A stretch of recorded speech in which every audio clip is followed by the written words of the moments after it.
Up next, two special guests, one for the first half, one for the second, as we talk about remote viewing, dreams, ESP, and predicting the future.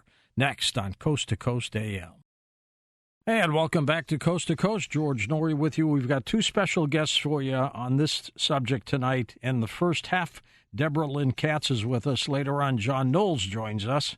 Let me tell you a little bit about Deborah, internationally renowned speaker, founder and director of the International School of Clairvoyance, one of the first online schools in the world to offer interactive small group clairvoyant training in teleseminar and webinar formats.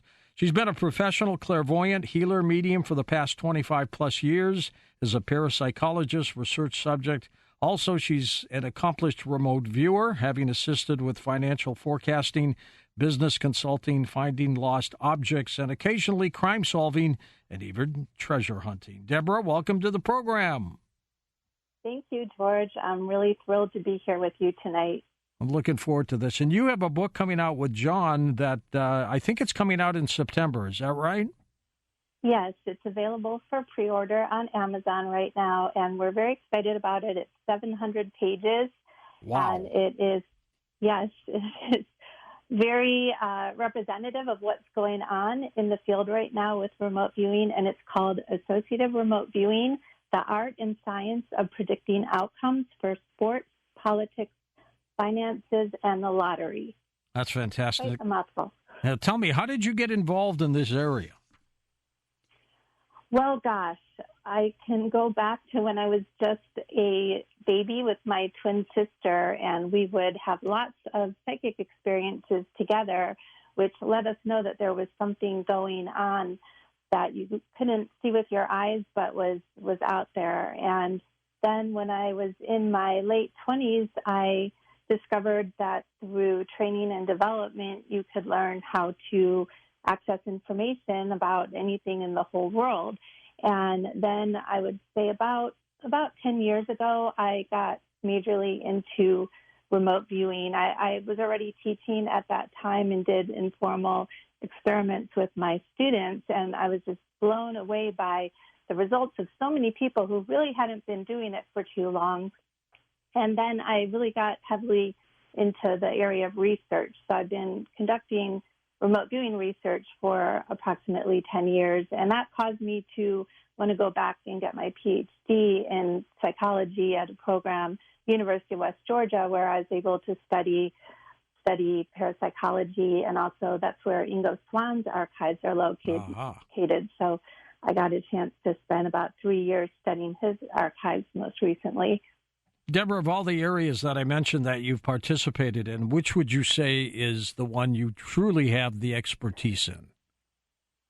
Well, I would say in intuitive development, in remote viewing, particularly associative remote viewing and predicting outcomes. And I can go on clairvoyant reading, mediumship, all of them. But perhaps because John, my co-author, who is going to be joining us today, perhaps we could focus on that area. Because I know, so many people ask, well, if people are so psychic, how come they're not winning the lottery? Well, what we're here to say is people are winning the lottery, the lotto. They're winning horse races. They're winning sporting events. They're being able to predict sporting events, which team is going to win, the over-under number. There are so many applications and so much going on in remote viewing. And as you know, since you feature so many remote viewers, Sure. Oftentimes they are talking about the past history, the past U.S. governmental history in remote viewing, which of course is endlessly fascinating. But at a certain point, we have to talk about what's going on today and the future of all this work. And that's what we're here to talk about tonight. Yeah, the government was in it in a very big way, and they just seem to fade away. I find that to be weird, don't you?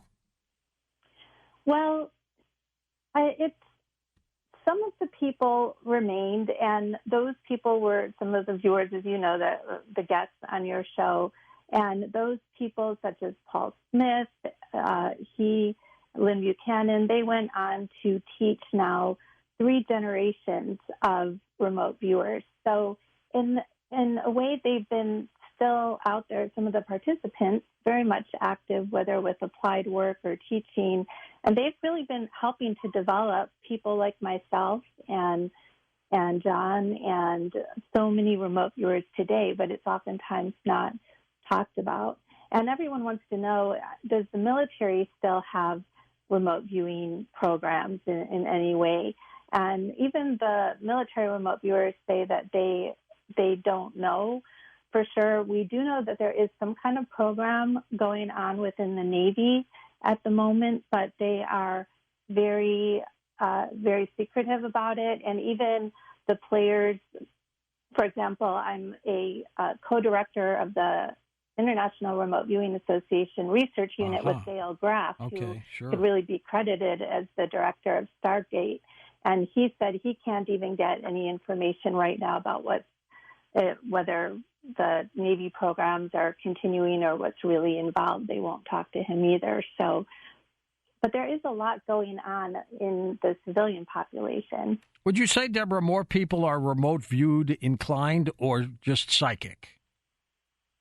Well, remote viewing is, Ingo Swann defined it not as a psi ability, but as a scientific protocol. So it's a certain method or a way of using your psychic abilities in a structured and what's typically considered more scientific manner. And so there's way more people who are just psychic, whether they're having spontaneous experiences or they're starting to intentionally use their abilities, just because if you're going to say you're a remote viewer, at least in terms of those who are part of the remote viewing communities today, which is a very large community and different ones connected to each other, they like to say if you're going to call yourself a remote viewer, it should really be within the historical context of which remote viewing emerged. And that would be doing remote viewing in a blind way where you don't know what the subject matter is, you don't have foreknowledge of the subject, you're just given a target number and told, here, get information about this.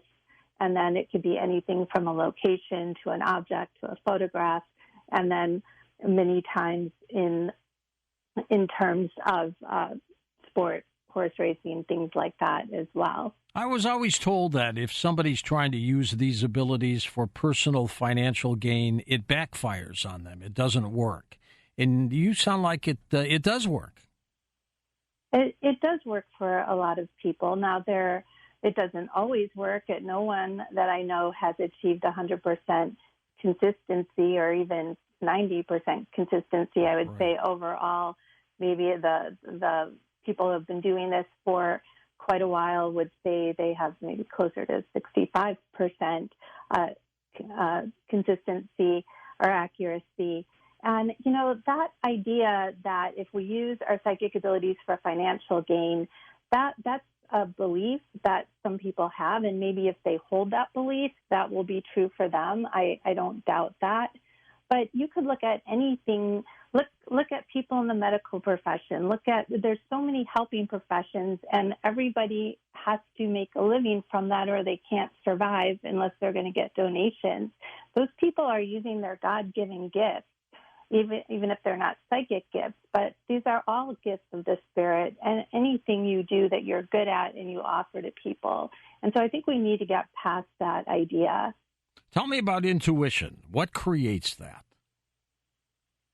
Well, that's kind of like saying what creates life itself or what creates our ability that's to a good question, too. breathe or think. And I don't know. If you could answer that, you could probably answer that question. Are we born with it or are we developing it? I believe both, and that is a really important question. And this is, in all of psychology, there's what is called the nature-nurture debate. It's one of the biggest debates. Are we born with something or do we develop it? And this debate is raging right now in terms of our intuitive abilities. And I believe strongly it's just like any other skill. Some people do have strong talents in the area, and sometimes these talents just emerge spontaneously. But if you really study anybody, and I've been doing this for a few years now in studying Ingo Swann, because he was really thought to be just a really gifted, naturally gifted psychic. He had out-of-body experiences. Yeah, PK abilities. But what I was really amazed when I studied his archives is he developed, when he started working at the American Society for Psychical Research in the early 1970s, he did so because he wanted to develop more. He knew he had potential. People were telling him this, but he didn't know where to go. So he thought, well, parapsychologists should be able to tell me. And it's documented how he had learning curves. He was so fascinated when he would see progress.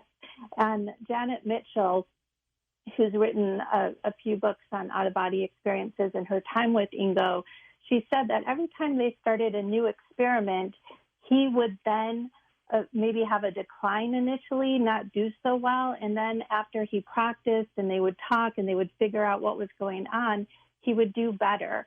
So I think it's really important when we talk about development that we open up the definitions. Steve, as a teacher, I see progress with people. I see it from week 1 to week 2 or week 5 to week 6, from 1 year to the next.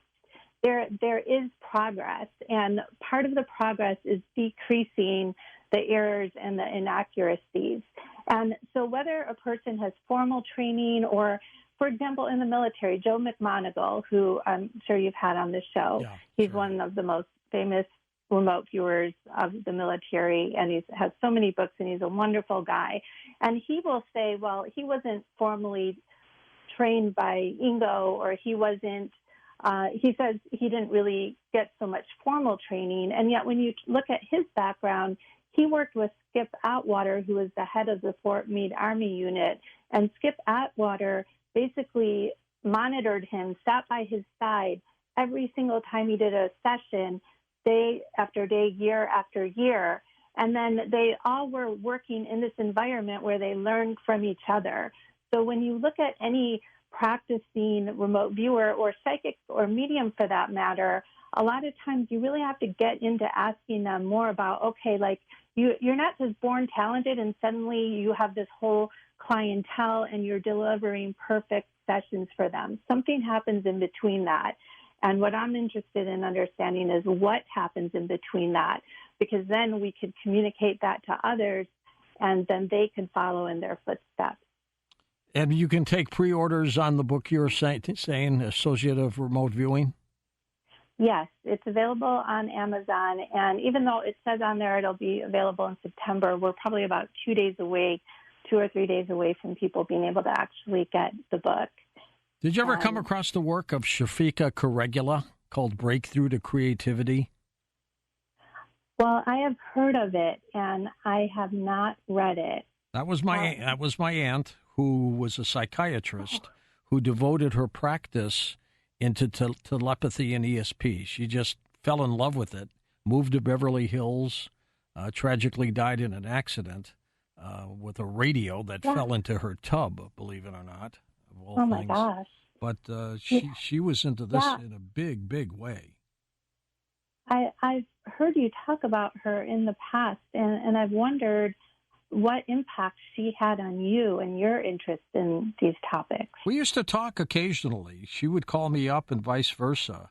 I was into my early stages of broadcasting then, and she was picking my brain about, the kinds of people I would interview and things like that. I did not realize until after she died just really how big she was into this. I mean, it was huge. And she knew Ingo Swann very well. They were dear friends. Really? Well, I'm going to have to get her book. Is it still available? Good luck. It's out there somewhere, but there are some people who are trying to, sell it for a huge price. So just shop around for it, to be sure. It would be great if you could get the rights back and reissue it. I think her family still has it. I don't know if they're going to reissue it or not, but we should. And that might be in Ingo's archives. He had a collection of other people's books that numbered in the thousands. He might have her book. He might have her book. I would think so. Deborah, I'll try to find it. We're going to take a break pretty soon. Your writing partner, John Knowles, is going to join us. We'll talk specifically about remote viewing. And then you'll both come back next hour for phone calls from our incredible listeners, so we'll do that. So you just stick around and hang there. And your website, we've got linked up at coasttocoastam.com for you. So we will be right back in a moment with John Knowles, and then Deborah Lynn Katz will join him later for phone calls. And welcome back to Coast. George Norrie with you. Now we're joined by John Knowles. He's been active in remote viewing community for 20 years. He's been a training coordinator with the Viewer with Transdimensional Systems, one of the most successful private RV companies for a long time, project manager and administrator with the Aurora RV Group, and a group manager and viewer and membership coordinator in the Applied Precognition Project as well. Boy, you've got your hands in the remote viewing, John. Thank you, George. Yes, it's been quite a journey, 20 years worth, and it's still ongoing and it's still exciting. How did this all start for you? I was in a bookstore and I happened to come across Ingo Swann's Natural ESP. So many things lead back to Ingo Swann. And I read it and I said, I've been interested in this stuff since I was a kid, and I tried it. It wasn't called remote viewing in the book, but it was something very similar, and it worked. But then I had my wife and I were raising kids, so it was 10 years before I got really back into it in 1999. Did you train yourself to become a good remote viewer, or did you always have this gift?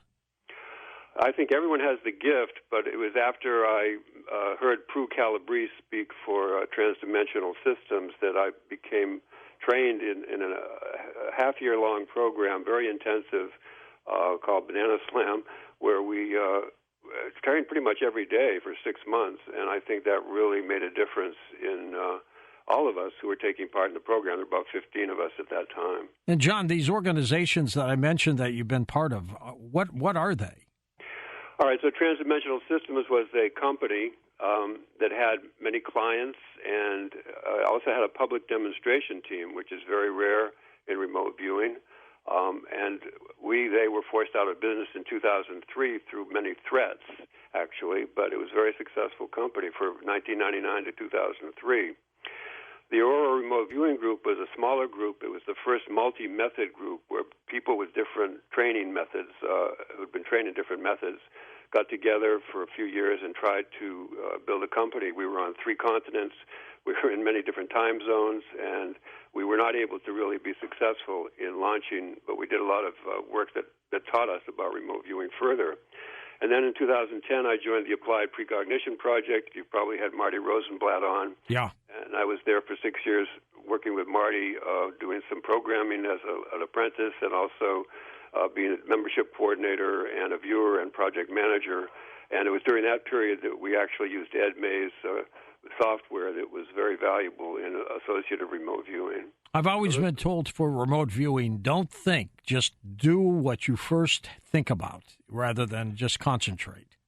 You certainly should go with your first impressions and also what your body is telling you. It's not just a mental skill, it's a bodily thing, so that if you can draw or if you have sensations, perhaps later I can talk about someone who won a large lottery using their body sensations. Yeah, tell me about that. Tell me that story. Yeah, so people say, well, nobody wins the lottery, or why aren't you all rich? Well, there hasn't been really that many people that have won huge amounts, but there have been some. And there's one particular woman won $100,000 on a pick 5 in an eastern state using internal body sensations. She had each number of the 35 numbers, and she tested each one against a body sensation, namely whether her throat was constricting or her stomach was falling. And miraculously, she was able to have her partner go to and pick the numbers, and they won on the very first try. So that was $100,000, and that was just one of the 2 large wins. There's also a $325,000 win by a team in Canada. Now, these folks naturally don't really want to make their names known, but we've put the methods that they were willing to share in our book, which will be out, as Deborah said, soon. But it's not all about making money, is it? Not at all. I mean, remote viewing in general, it really makes you feel connected with people. I think that's the most important thing, and connected with the universe.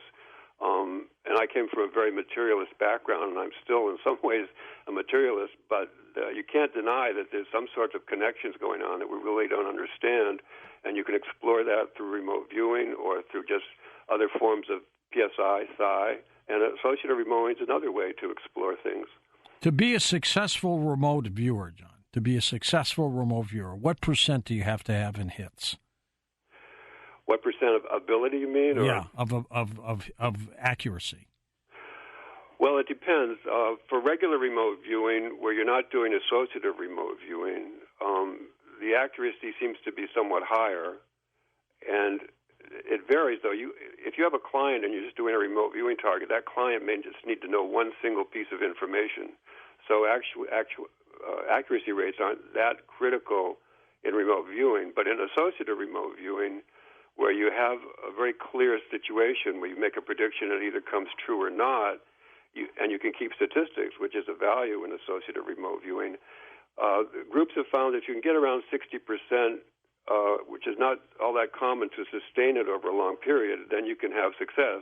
But as an example, why this is a useful skill, there's a fellow in England who got in touch with us who said, I work for a company like William Hill, a sports book, and I bet thousands of pounds on Australian soccer games. Can you help us with your ARV? And we said, well, how many picks a week do you need? And he said, we need at least 10 or 20. And we said, well, that's pretty difficult to really come up with that many on that short a basis. But he said, with all of the skill that we have at our sports book and finding out algorithms and information, we can only get 52, 53%. You folks say you have 60% as a floor, which we did at the time. This was around 2016. So already there's a huge advantage.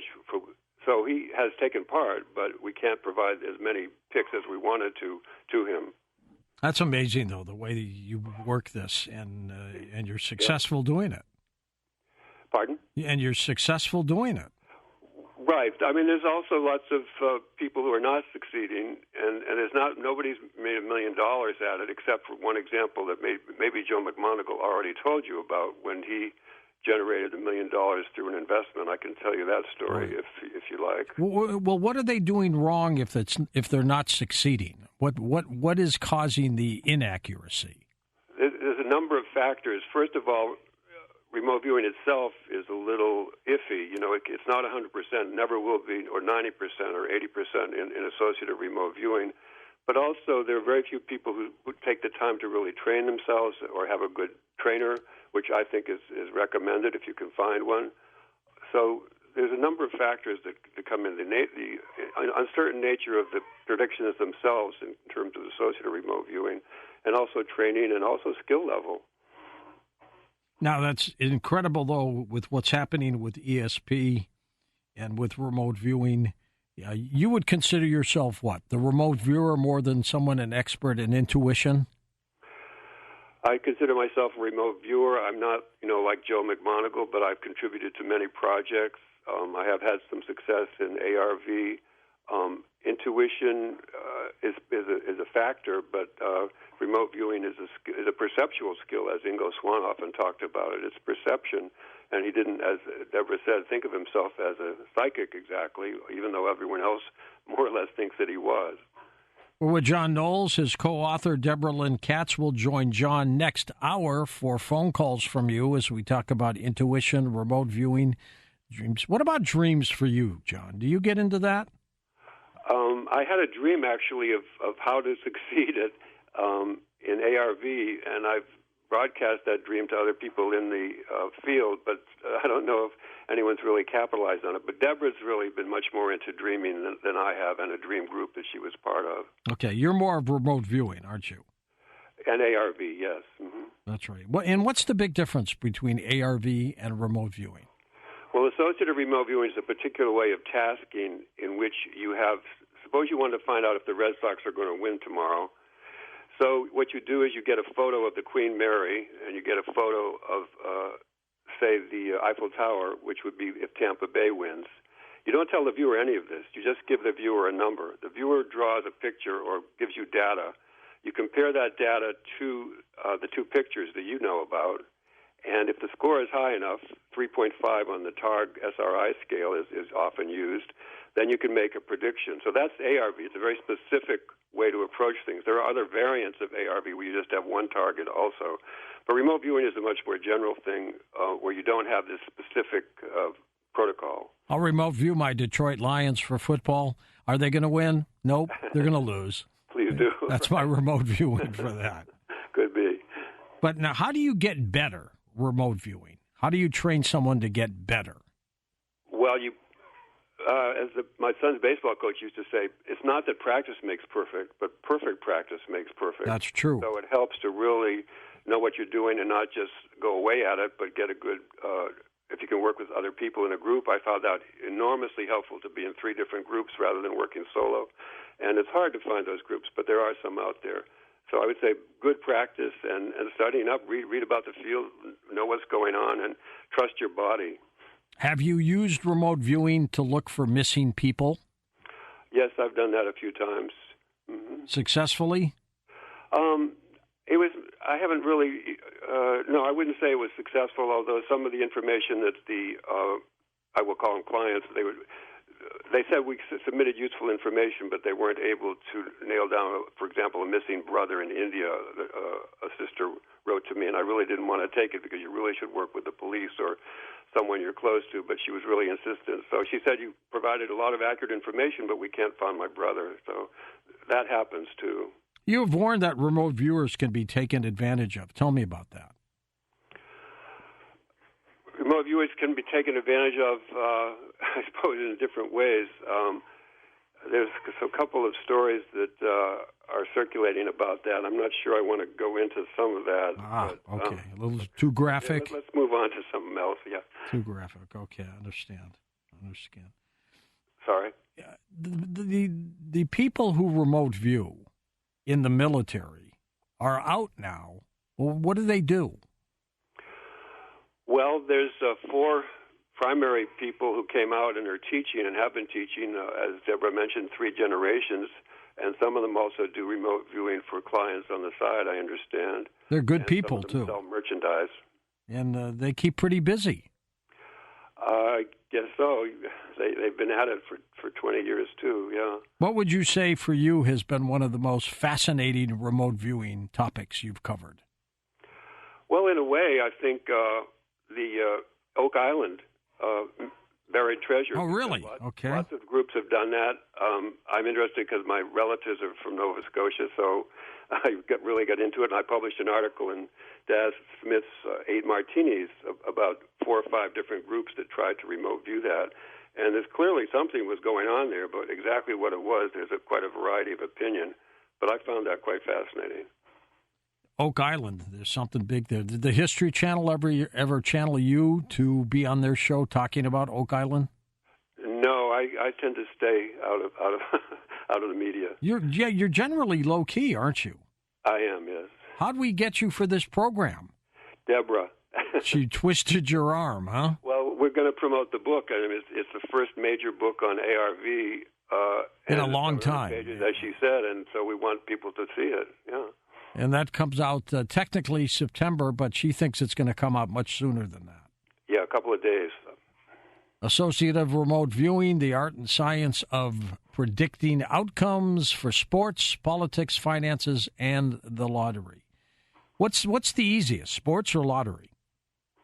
Lottery is very difficult, and that's partly why we wanted to have a chapter on it. Too many numbers? Yeah, numbers are difficult to get, and words are difficult to get, too. But there have been successes, as I say, on the lottery. So games are much easier, sports games where there's just a choice of 2 teams to win or the money line or something like that. Part of me believes, John, that the government is still continuing with a remote viewing program, even though they officially have disbanded it. I would just think they think it's too important to get rid of. What do you think? I agree with you, and I think also the Chinese and the Japanese are probably involved in deep programs, possibly the Russians, although, Ed May has been over there with Joe McMoneagle and in touch with the former remote viewing program in the Soviet Union, and now they're all friends, but it doesn't seem like there's anything super going on there. But I agree with you, but nobody's been able to find out or say anyway whether there's an actual U.S. program still continuing. Have you stumbled across a young kid, a child prodigy, who's a great remote viewer? I have not, no. But every once in a while, people pop up, and they're instantly really good, and more people are entering the field now. So there's more and more good viewing going on too. Interesting. What's your favorite facet of remote viewing? What do you really like? I guess I actually like tasking and running projects. I like viewing too, and I'm fascinated by. I've been spending a lot of time on numbers and the lottery and so forth, because if we can make a breakthrough with numbers, then there's a lot more that remote viewing can be used for, like addresses or formulas, things that will mathematical algorithms and so forth. And that's been the weakness. And we've been told, well, it's really difficult. Maybe you can't do it. So a number of us are saying, well, we're going to try to do it. And so that's what we've been working on. I've used it before. Yeah, in some cases, pretty accurate in terms of looking for things or predicting things. I mean, it is uncanny how it works, isn't it? Yeah, so you've done it successfully, and that's what they did at SRI, right? The CIA people would come in there and be skeptical, and they'd say, well, you try it, and a number of them would do something. Exactly. Say, John, stay with us. We're going to come back for calls. And welcome back to Coast. Two special guests for you now, Deborah Lynn Katz and John Knowles. We're going to take your calls on ESP, Dreams, remote viewing, when we come right back on Coast to Coast AM. And welcome back to Coast. Deborah Lynn Katz with us and John Knowles taking your calls. Their new book comes out imminently. It's called Associative Remote Viewing, The Art and Science of Predicting Outcomes for Sports, Politics, Finances, and the Lottery. Deborah, welcome back. Thank you, George. And you asked John a really compelling question, and I was wondering if I could try to answer it. You asked how remote viewers can be taken advantage of. Yes. And I know he didn't want to embarrass anyone. I'm not so worried about that. But I won't go into specifics, but there are some situations right now happening within the remote viewing community. And the issue is remote viewers operate in a blind manner, meaning they sometimes don't even know what they're looking for or who they're looking for. They just get this target number and they're told, we want information from you. Right. And that makes them vulnerable because they may be led to believe, for example, there has been some situations where remote viewers are being told that their sessions are being used for research. And on the one hand, some of the people in the project are doing it for research, but some of them are taking their predictions and then actually going and making financial wagers off of them and making money from them. And not only is it a problem that the viewers may not get a cut of that money, but those activities behind the scenes can have an impact on their psychic work. And a lot of times people don't realize that viewers aren't just getting information about the assigned target. They're being psychic all over the place. So if someone's lying to them, they have a sense something is wrong. They might not know exactly what it is, but it starts gnawing at them, and it almost has like this crazy-making feeling to it. And there's situations like that happen all the time. And I've even had clients, one guy, he told me that he buried money in his backyard, and he came back a few months later. He was on vacation, and he came back, and he couldn't remember where it was, so he wanted me to describe where it was.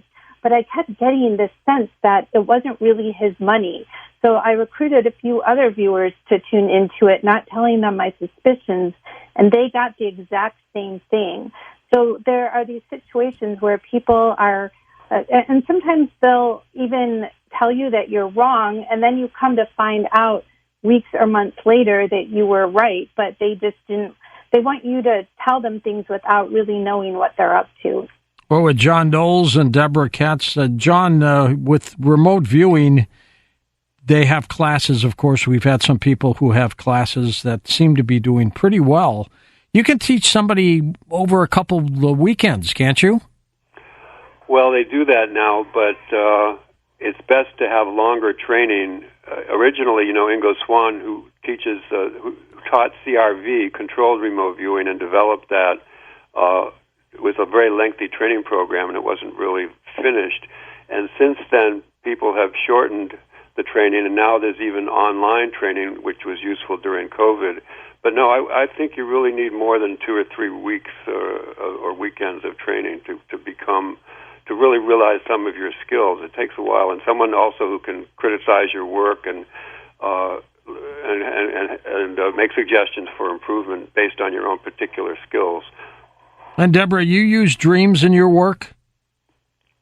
Yes, absolutely. And on a personal level, and then also as part of remote viewing related research projects. So a remote viewing group I was working with, we formulated a plan. And again, one of the people with us was Dale Graff, who was the director of the remote viewing Stargate programs. He was with the Defense Intelligence Agency, and he's done a lot of dream work. And so we followed his protocol. So a group of us for a year, we did dreaming every week, every Saturday night. And our task was to dream information about a photograph that we would see the very next day. And so we would create a transcript, much like a remote viewing session. We would sketch, which that was something I had never done before, actually, not just keeping a dream journal and writing down impressions, but actually you are forced to sketch an image. And there's something about that that's really unique. I found right away I would wake up with this image, and it would be like an image of an object or maybe something just so simple. It didn't make any sense, but I would put it down on the paper, and then you'd receive your photograph the next day, and it would be an identical match. And this was even used in relation to making predictions for sporting events, because, again, using the associative remote viewing protocol where two photos are paired with possible outcomes of either team winning, and you describe the photo of the winning team that you're going to see later, and that allows the project manager to make a prediction and then wager. And so in the end, we found that our profits for wagering based on this dream ARV protocol was 400%. We didn't wager a whole lot. We just were doing $100 at a time, but this process seemed to really work. And the thing that was most exciting about this for me was that we could do this on demand. I didn't know that about myself, but there were a couple mornings I woke up and I didn't have a dream. And I said to my husband, you know what, I need to go, I have to send this into my project manager in 30 minutes. I haven't had a dream yet, so I need to go to sleep really fast and have a dream. And on 2 occasions, I did that within 30 minutes, had a dream, woke up, recorded it on paper, emailed it, and it turned out to be an excellent match to the photo. Let's go to the phones now. Let's go to Anise in Florida. Welcome to the program. Hi, Anise. Hey, Tom. Hey, George, how are you? Great, my friend. Sorry, just running around and stuff. What I wanted to ask is, me and my wife both have a gift. We both have a deal of certain things that we can do, and we've actually been able to see into the future as well.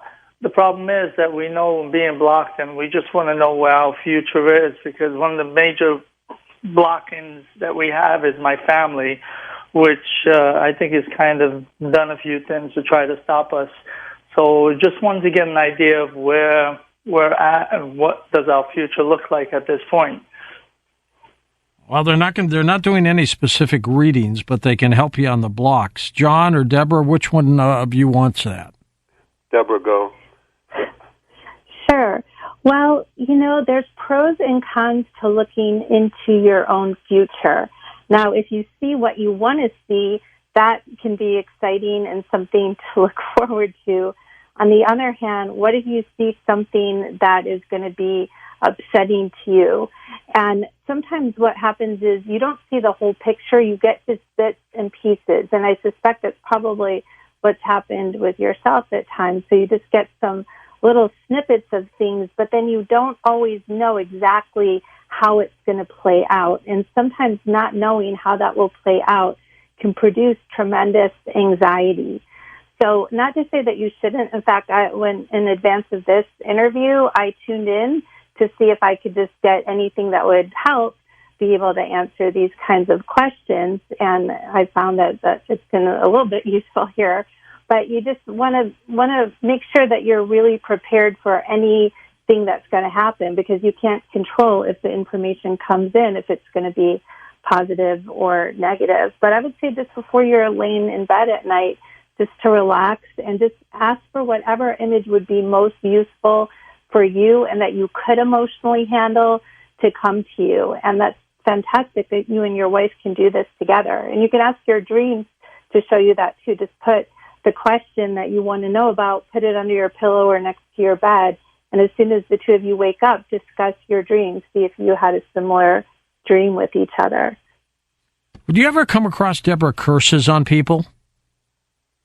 Well, I would say yes. I've certainly read, because I do private readings to more clairvoyant mediumship readings, and I've had a lot of people who thought they were cursed.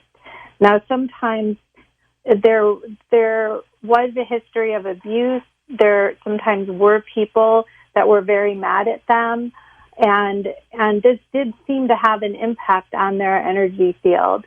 And so the good news was that when something is energetically affecting their field, it's usually not that hard to clear it, for an energy healer to clear it. And especially if that person is willing to break ties with people. Sometimes the problem is that people they're basically cursed by someone that they're still continuing to have a relationship with. And in those cases, unless they're really willing to break that relationship, then the bad luck or whatever will continue. But sometimes it's not a curse at all. You know, it's the person's own, they're getting in their own way. And some people don't realize life can be hard, right? We all have struggles. Whoever said that life was going to be easy and everything was going to work out all the time, that's not how it is. But some people have this expectation, and they think if some things go wrong, it is a curse. And instead, really, you can look at it as opportunities for growth and to learn what happens when you persevere. Well said. Let's go to Brendan in the state of Washington. We'll be there in another month or so. Hello, Brendan. Hi, I would like to know exactly how you perceive the associative, what was it, the associative remote viewing? Yes. This is for you, Deb. Okay. So again, associative remote viewing is the process or protocol within which you would use your psychic abilities. But and if you're asking this with remote viewing, it can come in so many different ways. I loved how John articulated how it can come in through your body. So you might just find your body wanting to move in a certain way that matches the target. You might, like, let's say you're remote viewing a photograph of a dolphin. I've seen demonstrations where viewers started to stand up and they started to act like a dolphin, like flap their hands, and a guy knew that it was a dolphin because he was starting to make like dolphin sounds. Other times it's coming in. Sometimes you're getting visuals, so you're getting visions. Other times you might hear a word like dolphin. Other times you might find yourself sketching something and it might look like a dolphin to you, or it might just look like a triangle and you do wavy lines under it like water, and then you look at the picture and it's a great match. But in that case, sometimes when you sketch, it really bypasses your conscious mind. You may not have seen it or heard it, but it just lands on the paper. And that's why John was saying that remote viewing is very much like an embodied somatic experience, even though it can be visual or auditory. John, have you ever been involved in dowsing? I have actually ran an experiment with dowsing when we were doing a murder case in Oakland, and I hired a couple of dowsers. But the remote viewers like Daz Smith and Don Walker got much closer to the target than the dowsers who were 30 miles off. So I wouldn't hire a dowser again unless I could, that he could show me that he could actually do the work. But if I could, I'd like to comment also on the body thing about nuograms and ideograms, or do you want to move on? Go ahead. Yeah. So ideograms are one of the foundations of remote viewing, and it's sort of like a spontaneous squiggle that your arm produces, and some people think the entire target's wrapped up in that. And I found out that there's something I'm calling numerograms that are useful for doing lottery. So I've had some success with that. So this is in our book, too. And you don't try to exactly draw a number, but you let your hand draw something resembling a number. You may have to do it 2 or 3 times. And it's the same with ideograms. You sometimes have to take the ideogram several times. So again, this is going back to the importance of the body in all this, because you might have a word or a number pop into your head, but also your body might produce it, or you might put it on a mental screen in your head and see it. All of these are different methods, and some people prefer some, and some people prefer other methods. And Deborah, of all the things that you've done, which is the area that you say you specialize in that you would love to keep doing? Well, I have been very intently studying clairvoyance. And when I say clairvoyance, it is the visual ability to access information through pictures, images, colors. That's really my core what I teach on basically every other day to students. And I love it because it lends itself to healing work, because if you can see pictures, if you can see energy, then you can manipulate it through healing. So if you hear like the word somebody is sick, that's one thing. But if you can look at them and then you see, let's say, some dark energy around their head, now you have something you can work with on a healing level, because you can visualize the dark energy leaving and being replaced by a color of energy that would be useful to them. So this is, some remote viewers would say, oh gosh, she's now not talking about remote viewing anymore. She's more talking about clairvoyance and energy healing.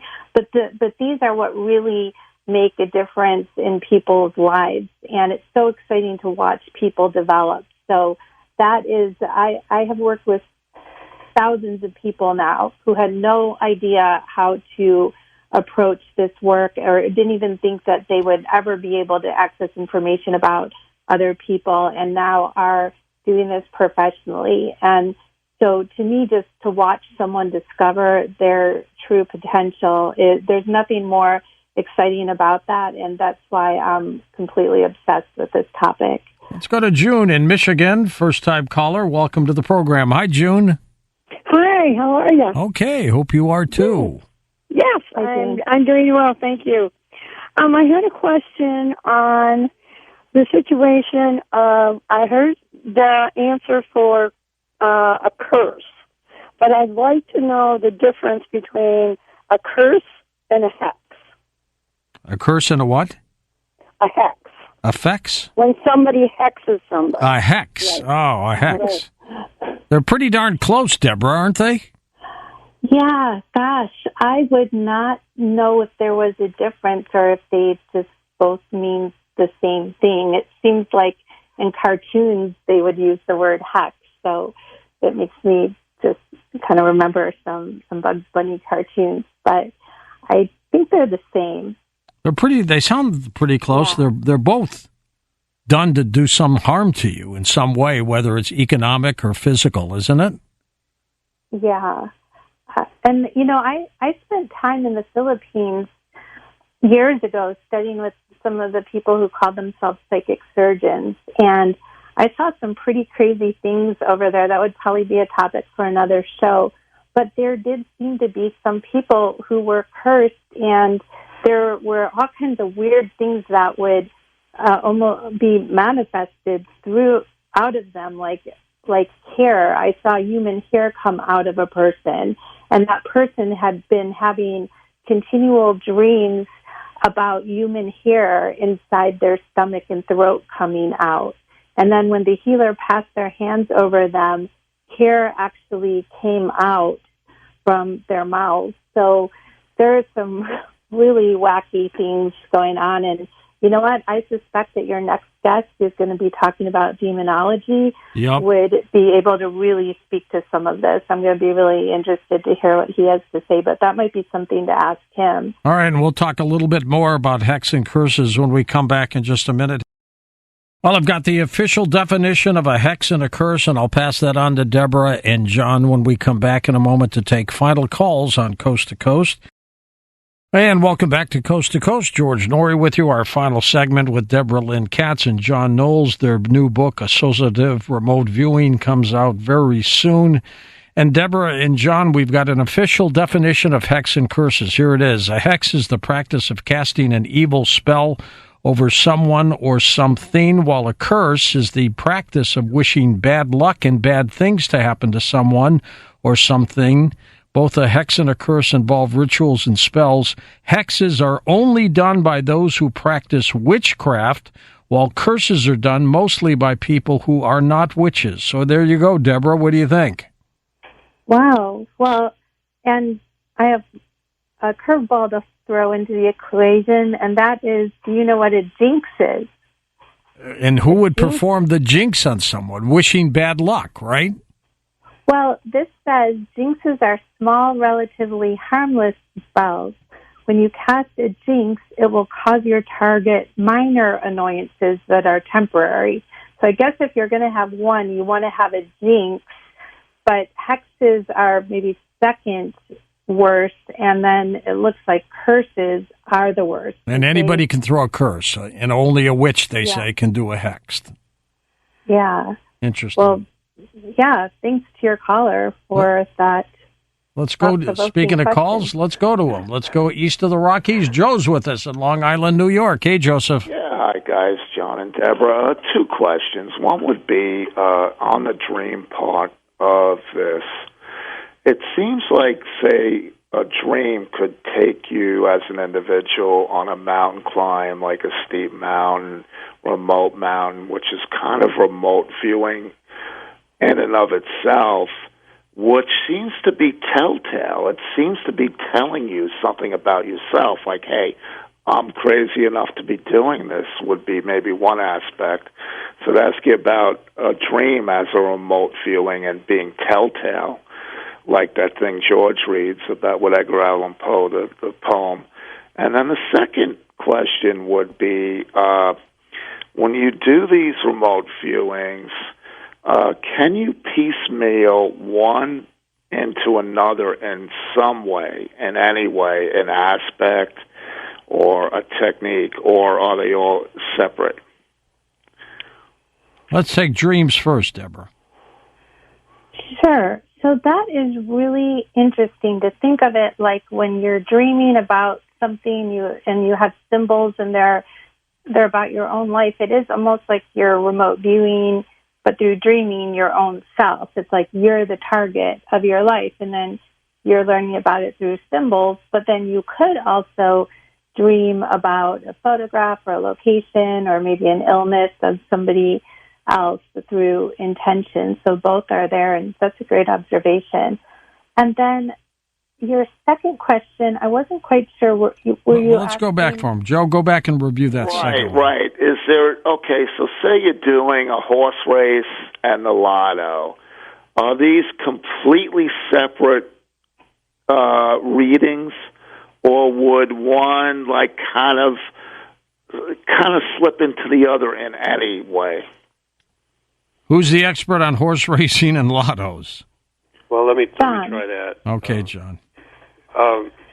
We have in our book a chapter on horse racing where Tom Atwater and Teresa Fenley have done extensive work with that, and they use their own particular methods. I've done lottery, and other people do lottery, and we use separate methods there. But I wanted to refer to the point you made about feelings and how you tie them together. In a way, remote viewing, you're supposed to take your first impressions and stick with those. But if you get a word, you can also find out, you can sort of probe that word and see if there are other words that come into it. And in control remote viewing on offshoots, that's what you do. So I think that there's two different issues there, sort of like how you're receiving the impressions and how they connect, and then whether you're tasking for lottery or horse racing, which are two different things, but you're using your same PSI processes. There you go, Joseph. Thank you. Let's go next to Brian in the state of Washington. Welcome to the show. Hi, Brian. Oh, hi, George. Hi, John, and hi, Deborah. Hello. And hi there. I appreciate your special gifts that you have, and I was just curious that it seems to me that the remote viewing that you have, can you look into the past of things that might have already happened? Because it seems like your guys' God-given gift to be able to look into the future and how you view it in the head. I was wondering if you could look into the past, that if past things that... I'll try to take that one, too. Go ahead, John. Yeah. So remote viewing of things that happened in the past is supposedly more accurate than things that happen in the future, perhaps because future events are probabilistic, unless you believe that it's a block universe where everything's fixed. And there's no hard evidence one way or the other.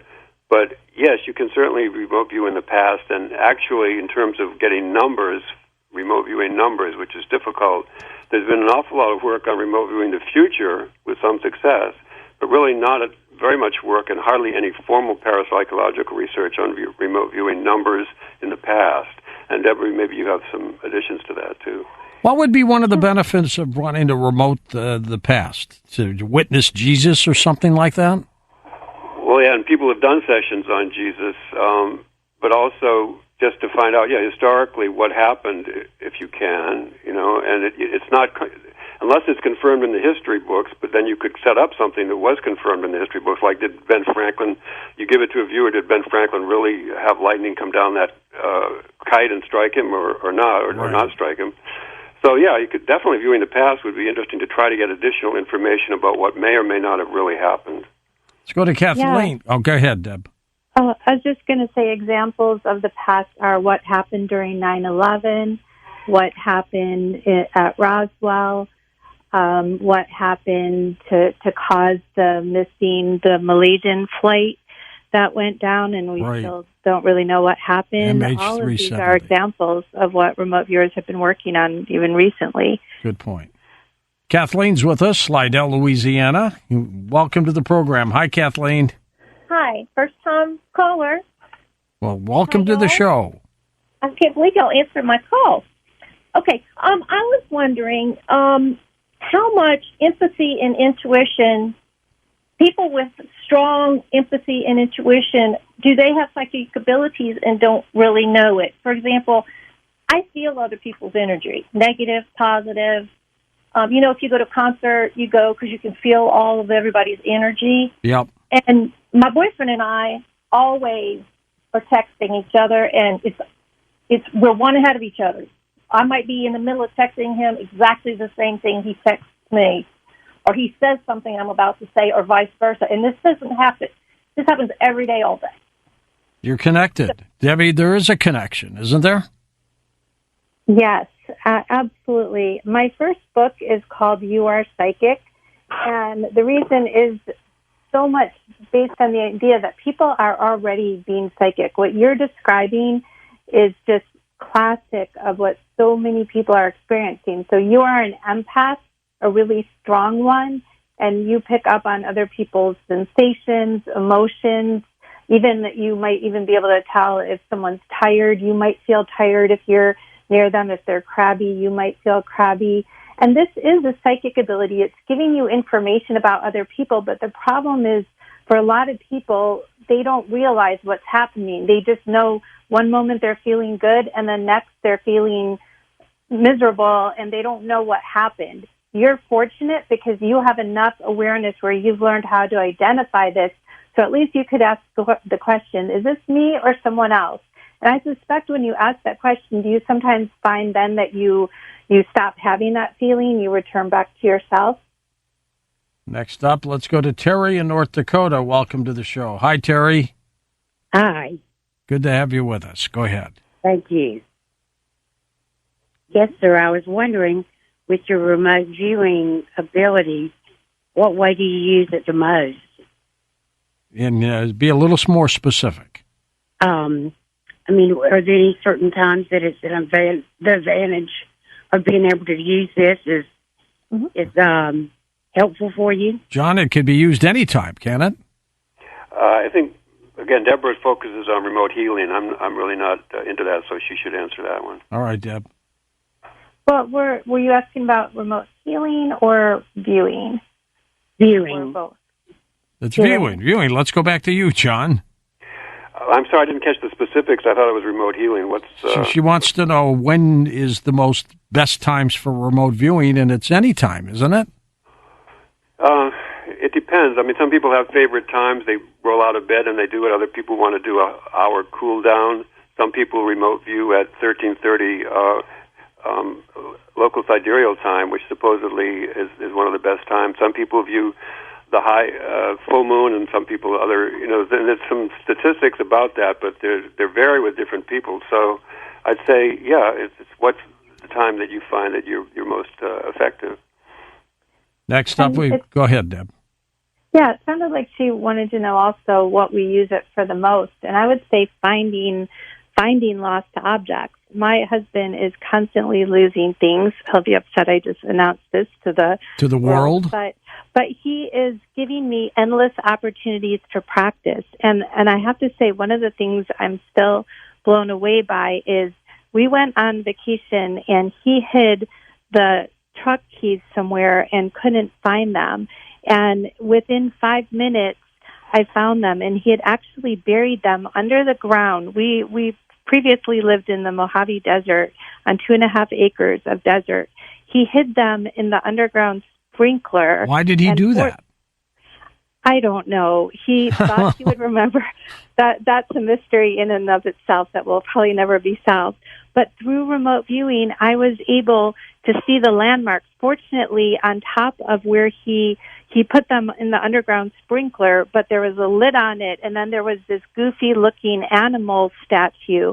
And when I tuned in, I saw an image of the statue, and I also saw an image of the lid. So I was able to go right to there, and I opened it up thinking there is no way it's here. And I didn't see it at first, so I almost closed it back up. But then I went and looked again, and I reached my hand in at least 1.5 feet deep, and I found the key. Oh, my God, that's remarkable. Yeah, I was impressed by that. And it was easy, but I was fortunate because if he hadn't had it underneath a discernible landmark, it would have been really hard. Like if he had just put it under a rock or something, sure, it would have been really tough. But you remote viewed it. Yes, and this is where I think it's so useful. And when it comes to looking for something in your own house where you can go look for it yourself, the good news is that you don't have to have a ton of training. Or I talk to so many people who are able to do this. Like all you need to do is relax, close your eyes, and just ask for an impression to come that will bypass all the other noise in your mind. So you don't even have to get your mind quiet because that's easier said than done, but you just ask for something to come in that you're going to recognize. And hopefully it's hidden or it's wherever it is by something you can recognize. Let's go to Jeffrey driving in Louisiana. Hello, Jeff. Go ahead. Hey, George, first-time caller. Welcome, sir. I really enjoy the show, but I used to have the experience quite frequently where I would go to sleep and I would feel my body just kind of rising up and flying. If in my dreams I would hold my hands up. And I had this experience quite a lot, and it was very kind of euphoric, but I don't know, is that some form of like natural remote viewing that I should be harnessing? You're doing astral projection, is he not, Deborah? Yes, it really sounds like that, having more of a conscious out-of-body experience and feeling yourself as you're leaving. I would say the remote viewing part is where you actually start to perceive. If you can look around and say, oh, I'm now in the living room, or I'm seeing an object, that's where it gets very close to what you'd experience in remote viewing. And some remote viewers, it's not like they're usually having a really strong feeling of being out of the body, but one approach is to imagine that you're out of your body, to imagine that you're moving around and looking at things from different vantage points. But you're not usually having this full-blown out-of-body experience, so though you might just have snippets where suddenly like something, you get like a light shining in your eyes, or you feel wind across your cheeks. So there's a lot of parallels here. And when Ingo Swann really started to realize what he could do and develop these different remote viewing protocols that happened because they were initially training him how to leave his body to go look at things on a shelf above his head. And he was able to describe all sorts of objects. And he even described some objects where he thought he was wrong, and he sketched it, and he turned out, like one case was a 7-Up can, and he did a perfect sketch of the 7-Up can, but upside down. So when he first saw it, he thought he was like, oh, I don't know what this is, but it wasn't correct. And then they turned it upside down and compared it to the 7-Up can, and you could see it says 7-Up. That's in his book, Natural ESP. But that told them, wow, he must have somehow been out of his body so that he could have read this upside down and not even had conscious awareness of that. Definitely keep practicing on that, Jeff. That's great astral projection. From the City of Angels near the Pacific Ocean, good morning, good evening, wherever you may be across the nation, around the world. I'm George Norrie. Welcome to Coast AM. For the first couple hours tonight, emerging artist bumper music. Later on tonight, Demons. Here's what's happening.